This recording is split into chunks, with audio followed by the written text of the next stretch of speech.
All right, my friends, welcome back to Real Estate Bites, coming at you on Fridays, bringing you information about real estate. So, this week's episode is a bit of a hodgepodge. There's a few things that I want to address with you guys out there.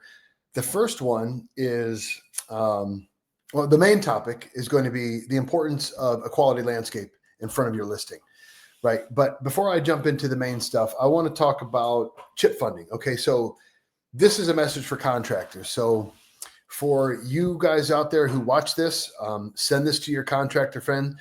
As usual, I'm talking specifically about Lorain County, but these chip funds are available in all 88 counties in Ohio. If you are one of my out-of-state viewers, of which there are a good number, I don't know if there's something like this in your state. It's worthwhile looking into. If there's not something in your state, well, maybe you should get a hold of your local state rep and tell them that they should start taking notes from the good old Buckeye State. So at any rate, the administrators of CHIP funds, which is Community Housing Impact and Preservation. I've also seen it read as Community Housing Improvement Program. Nevertheless, the administrators of that, who is Kleinfelder out of the Toledo area, are looking for applicants, contractor applicants right now, because very soon they are going to start going out to bid for the different projects. And in July, they're going to start awarding those bids to different contractors. So a little bit of context. The state makes available millions of dollars throughout the state for community housing improvement project, community housing impact and preservation projects, which can repair roofs, can, fix electrical problems, can fix the facades of buildings. There's a number of different programs that are available. Usually they're for homeowners, and you have to fall within very specific income limitations to be eligible for these grants.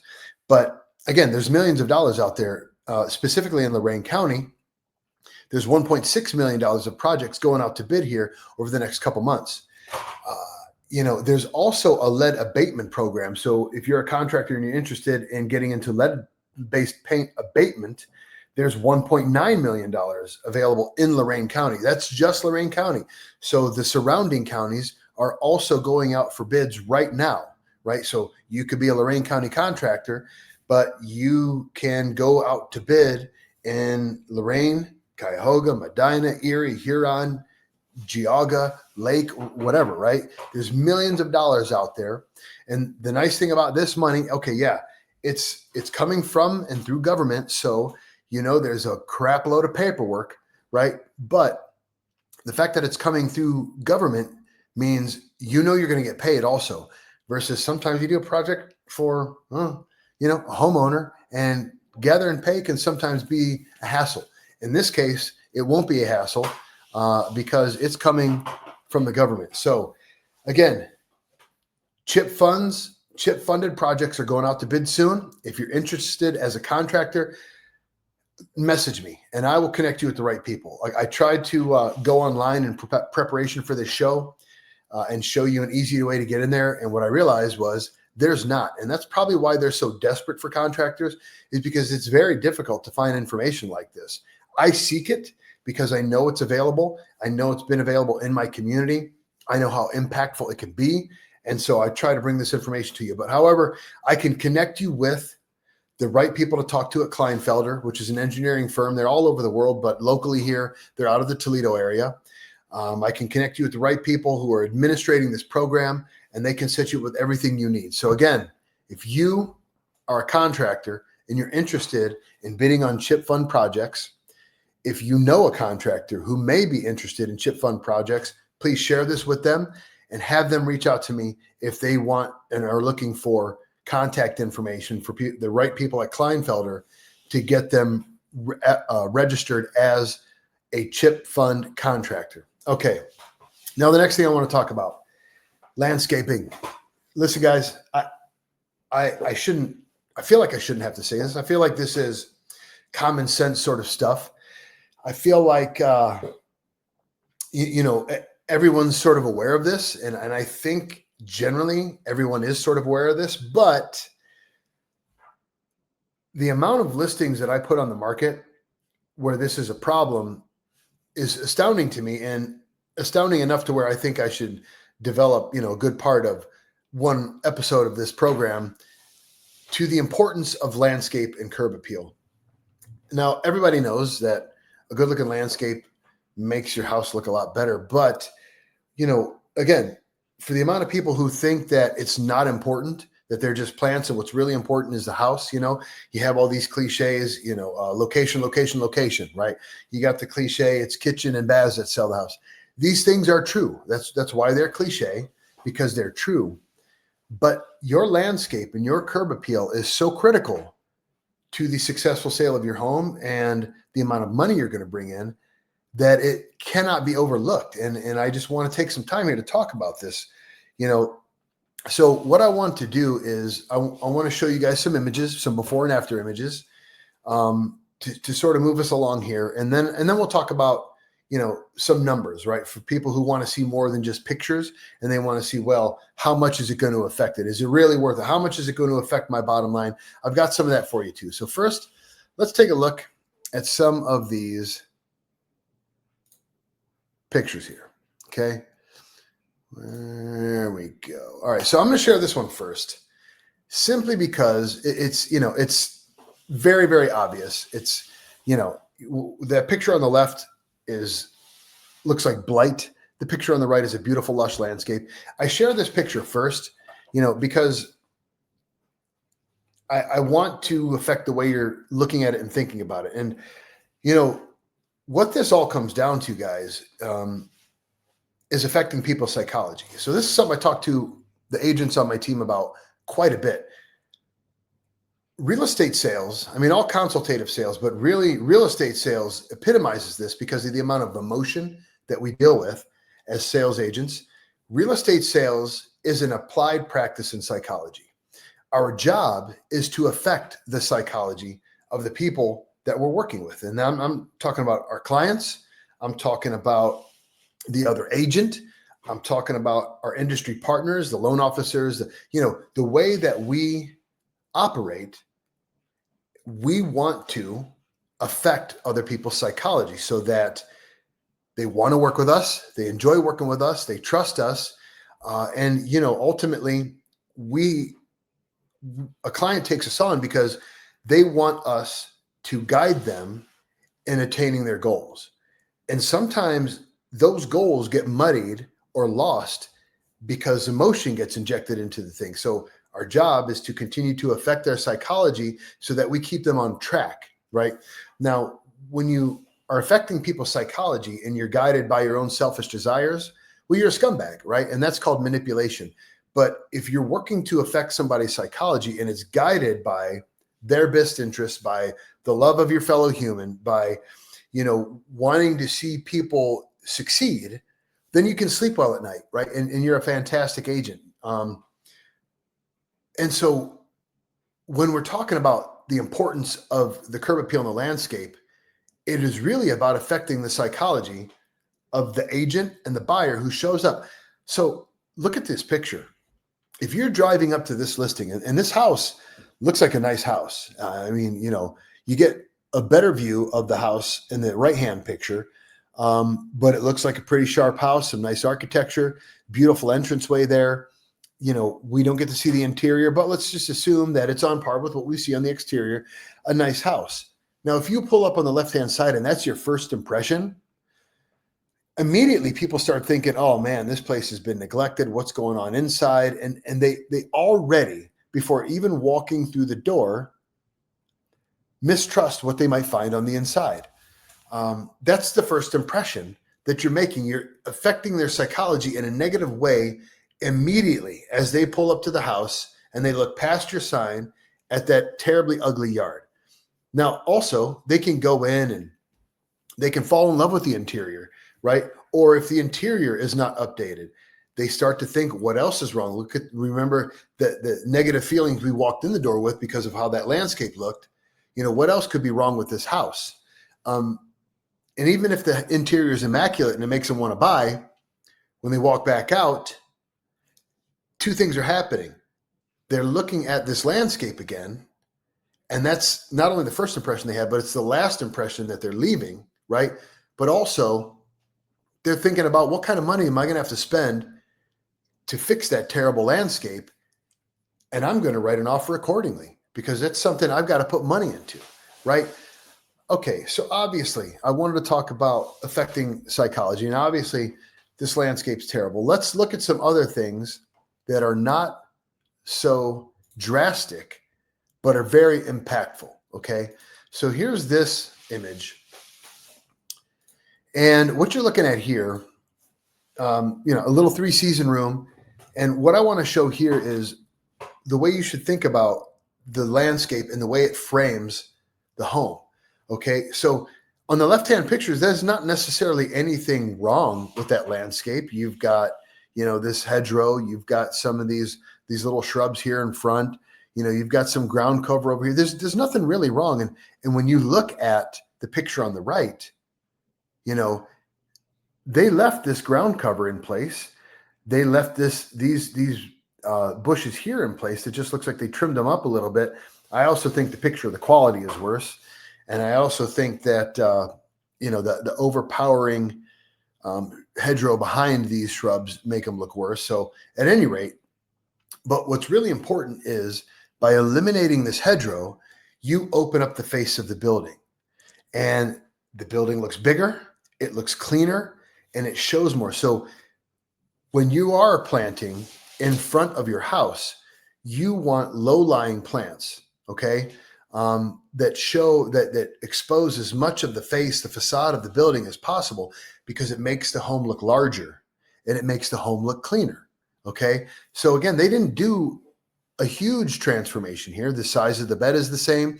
They left most of the plants in place. They just replaced this hedgerow by what looks like a little row of boxwoods here. Okay. And it made a tremendous difference. All right. So moving on to the next picture that I want to show you. So you can see how this is landscaped. There's a lot of plants in here. Looks relatively, in good health, but it's a little messy, a little busy. Again, you can see how these grasses over here and these bushes over here are starting to really creep up and cover some of the facade, right? So here's the after picture where they replaced some of these. Well, they replaced most of it with low-lying plants that really open up the face of the building. So it looks cleaner. Everything looks a little more manicured, a little nicer. I mean, you can tell. Look at the condition of the grass in the top picture versus the condition in this, right? It just makes everything look healthier and more vibrant, more. It makes it feel more like home, more welcoming. It has a tremendous impact on the psychology of the people who are coming in, okay? Final image that I want to show you, a little more of the same here, right? Okay, so this whole facade's wide open, right? And this is usually what I see when I'm working with sellers. They've got a house that has no landscaping. And, here's what it looks like with a little bit of landscaping. And guys, this is really simple and pretty inexpensive to do, to put in these couple beds and to put a little row of plants here. Okay. And so, the difference in the appearance in the home from top to bottom it's striking. Okay. And you can scroll down a little bit more and, so here's another, they got rid of this big pine. It opened up a lot of the view of the building. It cleaned up that corner. Here's before and after again. Like, if you go a little further through, the construction of these beds isn't great. I'm not going to lie. There's no edge on it. It just, slides down into the earth, and it's still a massive improvement over what was there. I would say this bed is too large as well. But nevertheless, you get the point of what I'm trying to say here. Now, one thing I want to warn you about is this here. They put these two hedges on either side of the entranceway. This was a very popular thing back in the 70s and 80s, and I do not recommend it. I don't like when the taller things crowd the entrance point, the focal point. You want low-lying plants there. Tall plants should be on the corners of the building and not in front of the face of the building. The face of the building, you want low-lying plants that flower, right? So add color, pops of color, maybe some fragrance. bring in some butterflies, things like that, that really add not just, aesthetic appeal, but maybe even a bit of art to the face of the building, right? These bushes here, someday they're going to grow and they're going to start to crowd that walkway. They're going to start to cover up more and more of the facade of the building. You don't want that. You want these things on the corners. You want them bookending the home and not in the middle. All right. So, okay, Jonathan, you're giving us this advice on, you're going to get more for your house. It's going to sell quicker if you make sure it's landscape. Well, how much more am I going to get to make this thing worth it? So, all right, I looked that up as well. I found a couple articles here. One was with Bankrate, one is with NAR. So just some simple and quick statistics to show you why this is so much more worth it. Okay. All right. Right here. A fellow named Alex Namira, a horticulturalist at Virginia Tech, in 2018 did some research and found that a well-landscaped home had a 5.5 to 12.7% price advantage over a home with no landscaping. That translates into an extra $16,500 to $38,100 in value on a $30,000 home. Now that's a significant increase, right? Now, further on in this article, it also talks about how experts say that can amount from a 200 to a 400% return. So basically what they're saying is it's going to cost you about $6,000 to get this extra $16,500 on your home sale. So if you're wondering, is it worth the money I would put into it? It is definitely worth the money that you're going to put into it. It's going to affect the psychology of the buyer in a positive way and their emotions, which is by far and away the most important thing, because that's how you're hooking them into the purchase, right? But in the end, if you're talking about dollars and cents and you're super analytical and that's all that matters, you have a tremendous return on that investment, 200 to 400% on the amount of money that you put into the landscape is what you're going to get as a return when you sell that home, right? That's significant. Here's another study. This one was done, NAR. They surveyed 1,250 agents across the country, and they said that poor landscaping can cause up to a 30% decrease in value. Now, depending upon where you are, location, maybe the number's not that drastic. Maybe you live in a community or a neighborhood where either there's limited landscaping because it's more urban. We're thinking about a Tremont. We're thinking about an Ohio City, right? Or maybe it's just a community that's in high demand, Lakewood, where the landscaping isn't that important. And because of the seller's market that we're in and the demand in that particular market, landscaping isn't that important. But you know what? Market cycle. It's not going to be a seller's market forever. If you start to find more balance in the marketplace, your landscape could be the determining factor in a buyer coming and writing an offer on your house or the house down the street. It's very, very important. Here in the seller's market, it's still important. If you're out in the burbs, and you want to really attract people and make them feel good from the moment they pull up, you need to have a sharp landscape. The front of the house is clearly the most important, again, because that's the first and last impression that you're making on that buyer when they come for their showing. The backyard, try to clean it up. It's not nearly as critical as the front yard. Don't spend the kind of time or attention or money in the backyard as you would in the front yard. The front yard is easily the most important thing. All right. That is the point that I wanted to make about why curb appeal is critical.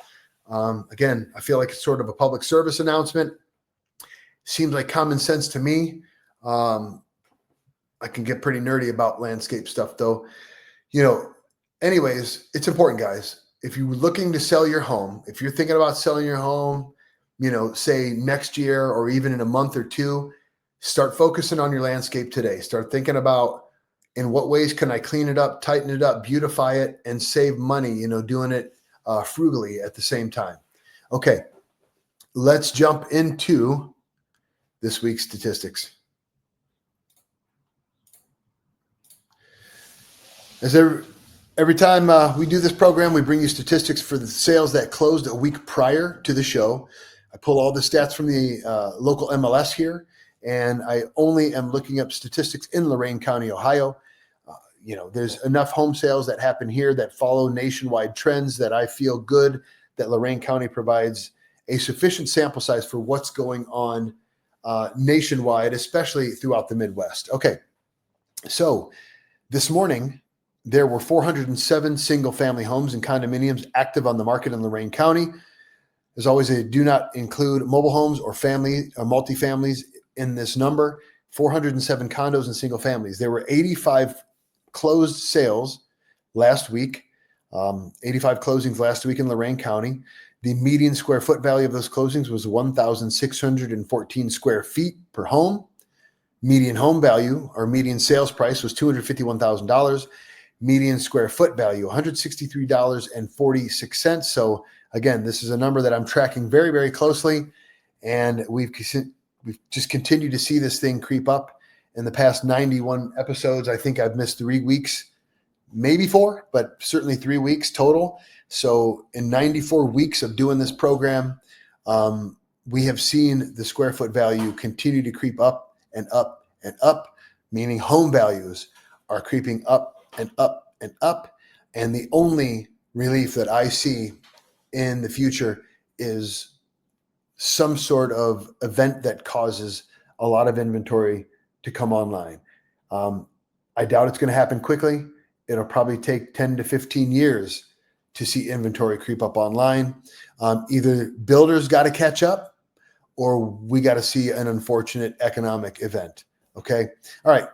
The median days on market, all right, that is going from we go out to market, we're showing, we're fielding offers, we're accepting an offer, and we're going through the contingency phase. That is on market time, right? Once the contingencies are lifted, typical contingencies are inspections, financing, appraisals, depending upon the loan type or the contract.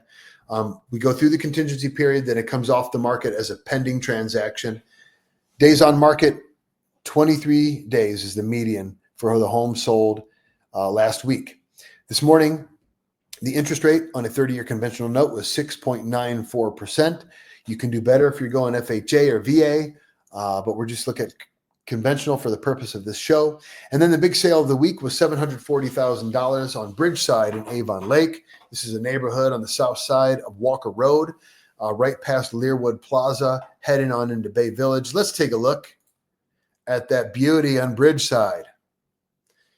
I sold a home on Treeside a couple years ago, and I was pretty shocked at how similar these homes are. I mean, when I saw this picture, I thought it might be that house that I sold because it looks exactly the same, but it's not.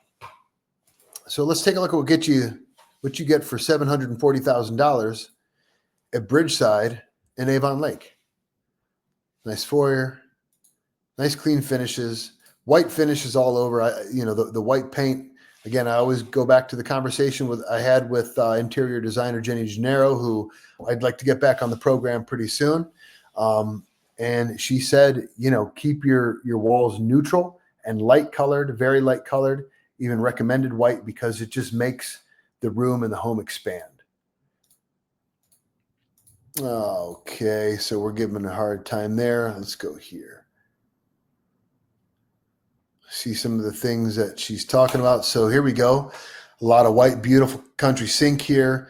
I mean, a lot of white in this kitchen. So you have the dark floors that contrast with everything, and the white just makes this space expand. Lots of lighting in here. You've got the drop lighting over top of your breakfast nook or your island and breakfast bar. And then you have the recessed lighting that really fills up the room. So beautiful lighting there. Nice, big, beautiful eating kitchen. You see they wrap 6 stools around that breakfast bar on the island. Beautiful muted gray subway tiles for the backsplash. Nice, big, oversized oven. Huge room. Look at all the white in here. That just makes this room look gigantic. Now, I can tell you it's a big room, but it's not quite as big as this looks. And all that white that stretches down this wall, all that white stretching along the ceiling with these skylights. Yeah, the photographer probably used a 12 to 14 millimeter lens to capture this image, which captures more of the room, but it's really the color that makes this room feel like it carries on forever.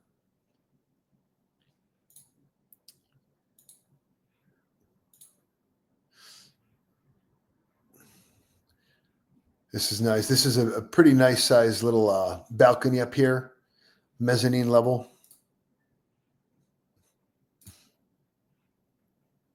Oh, the treatment sauna. Yeah, so beautiful home here in Bridgeside, 4 bedrooms. Look at the colors, guys. It shows beautifully. I mean, these pictures are fantastic. Lot of very light colors. Get down here in the basement. Get the entertainment room, the wet bar, nice big lot, beautiful home, $740,000 in Bridgeside in Avon Lake is your big boy last week. All right. As always, if you like what you see here, share this with friends and family. Contractors, get a hold of me. If you want to apply as a chip contractor and compete for those bids that are coming out soon, it'll be easier to get a hold of me than it will be to try to find this stuff online. And as always, share this with friends and family. Thanks for joining me, guys. Take care of yourselves. Take care of one another. I love you, people. We'll see you next week.